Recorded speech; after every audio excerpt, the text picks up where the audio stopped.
I welcome you all to our YouTube channel Technomaths 24/7, and in our previous video we have learned about the value addition methods and problem of double counting which occur due to value addition method and solutions to remove the double counting. And in our this video we will learn about the income method. We have heard that there are three methods to find out the national income, which were value addition method, income method and expenditure method. So our this video we will learn income method. So what is the income method?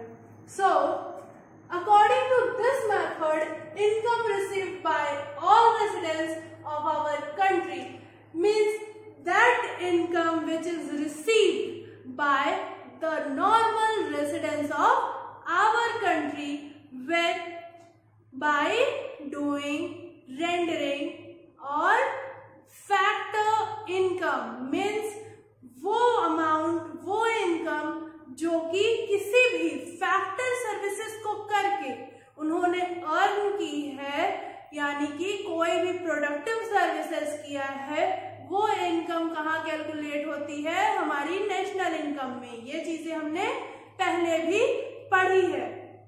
Plus हमने अभी अपना पहला method क्या देखा था? Value addition method. तो उसमें value add हुई और उस वैल्यू को ऐड करके उस बंदे ने, चाहे फार्मर, मिलर और बेकर, उसने कुछ इनकम की, उन्होंने जो सर्विसेज दी उससे उन्होंने कुछ इनकम ली।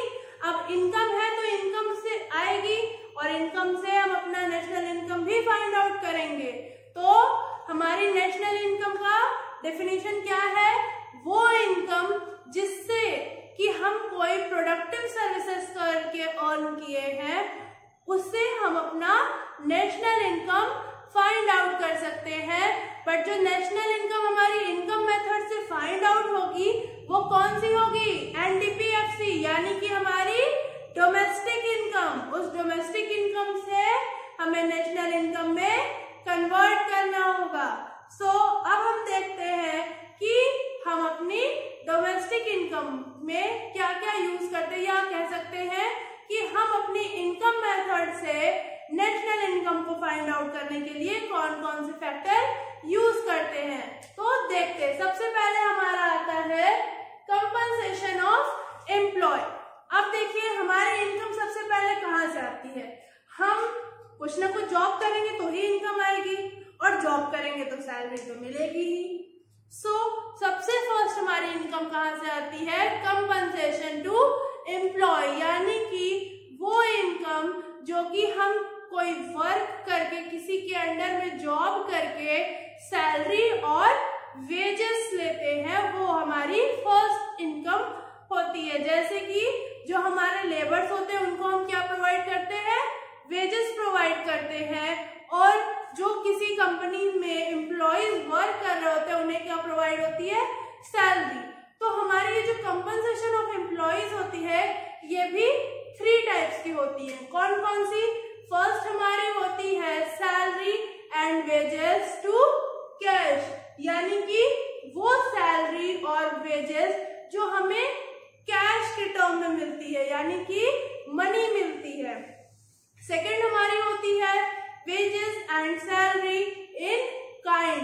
इट मीन्स कि हमें कोई कैश नहीं मिल रहा, लेकिन हमें जो हमारी सैलरी है वो काइंड के रूप में, यानी किसी चीज के रूप में मिल रही है, तो वो हमारी क्या होती है? Wages and salary in kind. Third हमारा होता है employers contribution to social security schemes, यानी कि हमारी एम्प्लॉयज की जो सैलरीज है उसको हम क्या करते हैं? किसी भी सोशल सिक्योरिटी स्कीम जैसे कि LIC या फिर किसी अदर पॉलिसीज में, जिससे उनको फर्दर टर्म्स में बेनिफिट हो, हम उसमें इन्वॉल्व कर देते हैं। तो ये हमारी होती है कंपनसेशन टू एम्प्लॉयज। अगर हम इनकम मेथड से फाइंड आउट कर रहे हैं हमारी नेशनल इनकम और डायरेक्ट हमारे पास अगर कंपनसेशन ऑफ एम्प्लॉय लिखा है तो ठीक है, लेकिन अगर कंपनसेशन एम्प्लॉय नहीं दिया है और ये फैक्टर्स दिए हैं तो हम इसे ऐड करके भी compensation of employee find out कर सकते हैं। अब हम आते सेकेंड, यानी कि हमारा दूसरा तरीका कौन सा हो सकता है? हमारा दूसरा तरीका हो सकता है रेंट एंड रॉयल्टी, यानी कि हम रेंट और रॉयल्टी से भी इनकम गेन कर सकते हैं। कैसे? हम रेंट पे रूम्स या फिर कुछ भी हमारी जैसे प्रॉपर्टी जो है हम उसे रेंट पे देके हम उससे इनकम अर्न कर सकते हैं। एंड रॉयल्टी, रॉयल्टी क्या है? जैसे आपने सबने कॉपीराइट्स और पेटेंट्स का नाम सुना होगा, तो जब भी हम किसी की कॉपीराइट या पेटेंट को यूज करते हैं तो उसे हम कुछ सम अमाउंट पे करते हैं, जो कि होती है उसके नेम को यूज करने की रॉयल्टी। तो ये रेंट और रॉयल्टी दोनों ही बहुत अलग अलग चीजें हैं। जैसे कि रेंट क्या हुआ? रेंट अपने प्रॉपर्टी को किसी को दे के उससे जो कैश लेते हैं वो होता है, और रॉयल्टी हम अपनी कॉपीराइट्स, अपनी पेटेंट्स को जब हमारा कोई और यूज करता है तो और वो हमें जो उसके लिए सम अमाउंट पे करता है वो क्या होती है? हमारी रॉयल्टी। नेक्स्ट आते हैं इंटरेस्ट। अब इंटरेस्ट से हमारी इनकम कैसे हो सकती है? तो हम कैसे इनकम कर सकते हैं? किसी को लोन देके, लोन देने पे जो उससे इंटरेस्ट हमें मिलेगा वो हमारी क्या होगी? वो भी एक टाइप की इनकम होगी। बट हमें ये ध्यान रखना है कि किस टाइप का इंटरेस्ट। क्या अगर हमने किसी फ्रेंड को उसकी कुछ सोशल नीड्स को या फिर घर में कुछ उसे वर्क है उसके लिए जो हमने उसे पैसे दिए, क्या उसका इंटरेस्ट हमारा नेशनल इनकम में काउंट होगा? नहीं। हम ये जानते हैं कि हमारे नेशनल इनकम में क्या काउंट होता है? सिर्फ वो चीजें जो किसी भी प्रोडक्टिव सर्विसेज में वर्क करे। तो यहाँ पे कौन सा इंटरेस्ट काउंट होगा? वो लोन जो कि हमने किसी भी पर्सन को या अपने फ्रेंड को उसकी जॉब को उसकी जॉब को सेटअप करने के लिए दिया या फिर कोई भी प्रोडक्टिव वर्क को करने के लिए दिया, उससे जो इनकम अर्न होगी वो क्या होगी? उसको हम यहाँ पे राइट करेंगे, यानी कि वो लोन या उस लोन का इंटरेस्ट जो कि किसी भी प्रोडक्टिव सर्विसेज में वर्क आया वो हमारा यहाँ पे ऐड होगा। फिर हमारा आता है प्रॉफिट। अब देखिए, हमने जब एम्प्लॉइज की बात की तो वहां पे हमारे पास आई वेजेस और हमारी सैलरी। जब हमने एम्प्लॉइज की बात की तो हमारे पास वेजेस, सैलरी आ गई। अब सपोज अगर हम ही उस कंपनी के ओनर हैं, वो कंपनी हमारी ही है, तो हमें क्या मिलेगा? हमें मिलेगा प्रॉफिट। क्या मिलेगा? प्रॉफिट, यानी कि वो प्रोडक्टिव सर्विसेज करके हमने जो इनकम गेन की वो हमारी क्या होगी? हमारी प्रॉफिट होगी। अब प्रॉफिट को भी हम थ्री बेसिस पे कैलकुलेट कर सकते हैं। क्या होता है? Corporate tax, dividend and retained earning. यानी कि हमने ये पता है कि फर्म्स क्या पे करती हैं? कॉर्पोरेट टैक्स पे करती हैं to the government, and dividends वो प्रॉफिट जो कि हम डिस्ट्रीब्यूट करते हैं हमारे एम्प्लॉइज में और पार्टनर्स में। And retained earning, retained earning के हमारे और भी नेम होते हैं, जैसे कि undistributed profit, reserve and surplus, savings. अगर हम इन तीनों को ऐड कर दें तो अभी हमारी प्रॉफिट फाइंड आउट हो जाएगी। यानी कि अगर हमारे पास प्रॉफिट नहीं गिवन है तो हम क्या करेंगे? कॉर्पोरेट टैक्स, डिविडेंड और रिटेन्ड अर्निंग को ऐड कर देंगे, जिससे कि हमारी प्रॉफिट फाइंड आउट हो जाएगी। फिर हमारा फिफ्थ फैक्टर आता है हमारा मिक्स्ड इनकम। अब ये मिक्स्ड इनकम क्या होती है? तो वो इनकम जो कि हमारी सोसाइटी के स्मॉल वर्कर्स के थ्रू अर्न की जाती है। जैसे कि अब कोई पर्सन अगर फ्रूट्स और वेजिटेबल्स सेल कर रहा है, वो ठेले लगा रहा है, या कोई भी वर्क जो छोटे मोटे काम करके अपनी इनकम अर्न कर रहा है, तो वो भी तो हमारी नेशनल इनकम होगी। तो वो हमारी सारी जो चीजें हैं वो किसमें कैलकुलेट होंगी? हमारी मिक्स्ड इनकम में। यानी कि सबसे पहले इनकम हमारी क्या हुई? कंपनसेशन टू एम्प्लॉय, दूसरी हुई रेंट एंड रॉयल्टी, थर्ड हमारा हुआ इंटरेस्ट, फोर्थ हुआ प्रॉफिट एंड फिफ्थ हमारी हुई मिक्स्ड इनकम।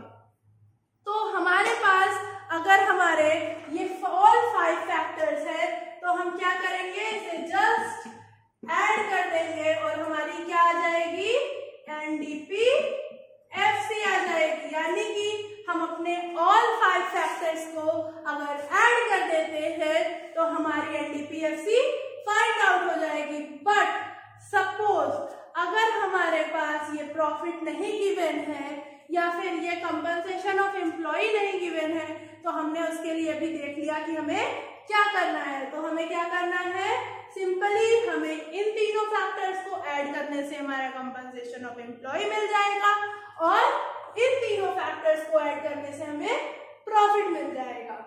तो ये हमारी हो गई इनकम मेथड का फॉर्मूला, यानी कि हम क्या क्या ऐड करेंगे, compensation of employee, rent and royalty, interest, profit and mixed income. But कभी कभी हमें परेशान करने के लिए क्वेश्चन में एक और नेम आता है। वो नेम क्या होता है, ऑपरेटिंग सरप्लस। वो नेम हमारा होता है ऑपरेटिंग सरप्लस। अब ये ऑपरेटिंग सरप्लस क्या होता है, हमने तो इसमें कहीं ऑपरेटिंग सरप्लस नहीं पढ़ा। अब ये ऑपरेटिंग सरप्लस बीच में आके हमें परेशान कर देता है कि हमने तो फॉर्मूले में से पढ़ा ही नहीं था, ये कहां से आ गया। तो जब भी आपको ये ऑपरेटिंग सरप्लस दिया रहे तो हमें क्या करना है, ऑपरेटिंग सरप्लस जो हमारा होता है वो रेंट, रॉयल्टी, इंटरेस्ट और प्रॉफिट, इन सब का क्या होता है, सम होता है। यानी कि अगर हमारे पास ऑपरेटिंग सरप्लस है तो हमें इन तीनों को काउंट करने की कोई जरूरत नहीं है, ये तीनों इसमें गिवन है। और अगर हमें ये बोलता है कि you have to find out operating surplus, तो हमें अगर ऑपरेटिंग सरप्लस को फाइंड आउट करना है तो हम क्या कर देंगे, हम रेंट एंड रॉयल्टी, इंटरेस्ट और प्रॉफिट को ऐड कर देंगे। हम अगर ये 4 फैक्टर्स को ऐड कर देंगे तो हमारे पास क्या आ जाएगा, ऑपरेटिंग सरप्लस आ जाएगा। अब जो एक बहुत ही कॉमन फैक्टर है जो कि हम अपनी हर वीडियो में देखते आ रहे हैं, उसे हम एक बार फिर से देखते हैं कि अगर हमारे पास इस इनकम मेथड से क्या फाइंड हुआ, NDP-FC फाइंड आउट हुआ। हमें चाहिए क्या, हमें चाहिए NNP-FC। तो इसके लिए हम क्या करेंगे, नेट टू नेट कुछ भी चेंज करने की जरूरत है नहीं, डोमेस्टिक टू नेशनल चेंज करने की जरूरत है, यस। तो डोमेस्टिक टू नेशनल के लिए हम क्या करेंगे, plus NFIA। Domestic to national में चेंज करने के लिए हमें क्या करना होगा, प्लस NFIA। यानी कि हम इस मेथड से भी बहुत ही इजीली अपनी नेशनल इनकम को फाइंड आउट कर सकते हैं। बस हमें ये सारे 6 फैक्टर्स को अपने माइंड में रखना होगा कि इसके साथ हमें कैसे वर्क करना है, कब करना है और कहाँ करना है।